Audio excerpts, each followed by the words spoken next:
So the anchor asked, how safe is this? Why or how can we trust Bitcoin as it stands today?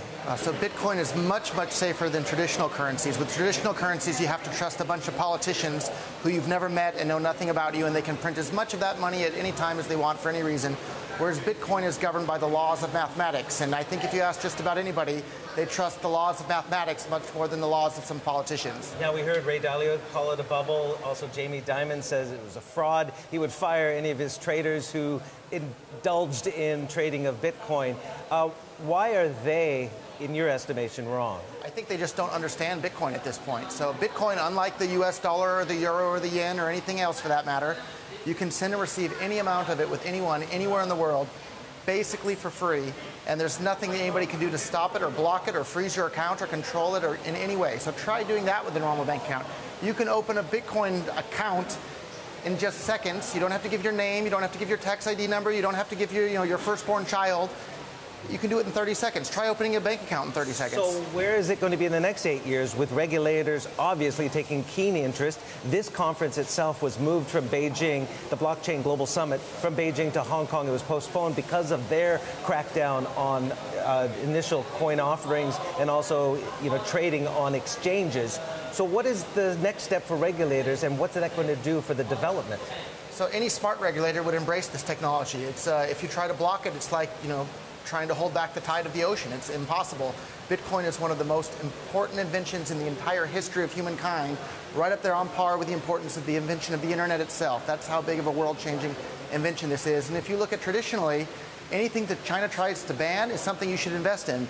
YouTube, Facebook, Twitter, Google, all of these things are astounding successes. Bitcoin is on its way to being an astounding success all over the world as well. China controls a lot of the or it's centralized there as well.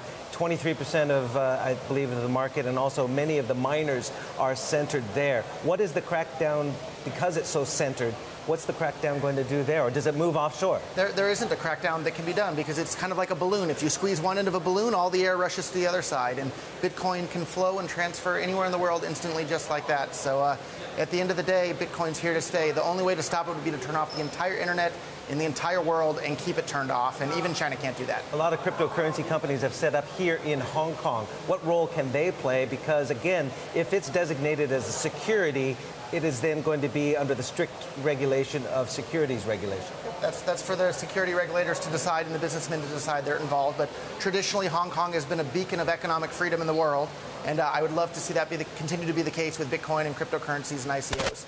How about your personal holding right now, because of the split that or the looming split, the possible split that we saw from Bitcoin into Bitcoin Cash? Are you moving into Bitcoin Cash? I've slowly been moving some of my funds into Bitcoin Cash. I think Bitcoin Cash is much more in line with the original vision of Bitcoin. Our Bitcoin.com wallet supports both Bitcoin Cash and Bitcoin Legacy. But I'm a much bigger fan of Bitcoin Cash, but it takes some time to build out the ecosystem and infrastructure.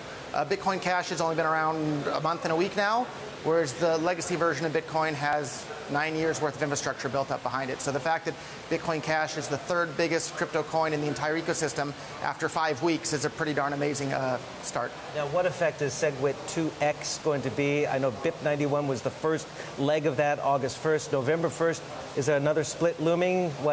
Yeah, there's probably going to be another split between the Bitcoin Legacy and SegWit 2X version of Bitcoin, but from my point of view, that just gives me more coins that I can sell for the Bitcoin Cash version, which I think is the most useful one because it has a limited supply just like all the others, but you can move it faster and cheaper than any of the other ones anywhere in the world. So I'm a fan of Bitcoin Cash. Yeah.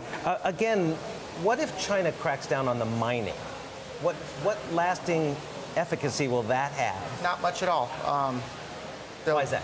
Less mining will take place in China and more mining will take place in places outside of China. So just like if China said, okay, we're not going to mine gold anymore inside mainland China, maybe the gold price will go up a little bit, but people will still mine gold in other parts of the world. So I'm not concerned about that at all. Where are prices heading? It headed to near a record, September 1st to hit a record, nearly $5,000. Dipped back down after this China ban. Very volatile, but it's on the way back up now.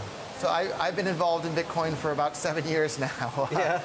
The volatility today is much, much less than it used to be. I remember in one day when Bitcoin would go from $2 to $10, then back down to $3 all in the course of a couple of hours. So that's a much, much, much bigger percentage swing. So the percentage swings that we're seeing today, if 20% in a day, compared to the traditional markets, that's huge. But if you've been in Bitcoin a while, that's nothing. And so the next 8 years, where will it be in 8 years? the overall trend is definitely up. If you have two forms of money, one that's incredibly useful and fast and easy to send and receive, and you don't have to beg for permission to be able to use, and you have traditional legacy forms of money where you have to ask politicians for permission to use and your accounts can be frozen, it's clear which one people are going to start to use. So the future of Bitcoin is brighter than ever before. Now, when is the network effect going to kick in? When you get the large enterprises and it has critical mass, which will probably tame down some of that volatility and spike gains and spike price drops. Where's the real critical mass application going to be first? Well, I think the critical mass application is money. So the more adoptance and usage of Bitcoin as money, the bigger the market cap of Bitcoin will be. And the bigger the market cap is, the smaller the volatility will be. So we're still a few years away from that, but it's coming fast and furious at us. 1 year from now, the price is? At least double. At least double. All right.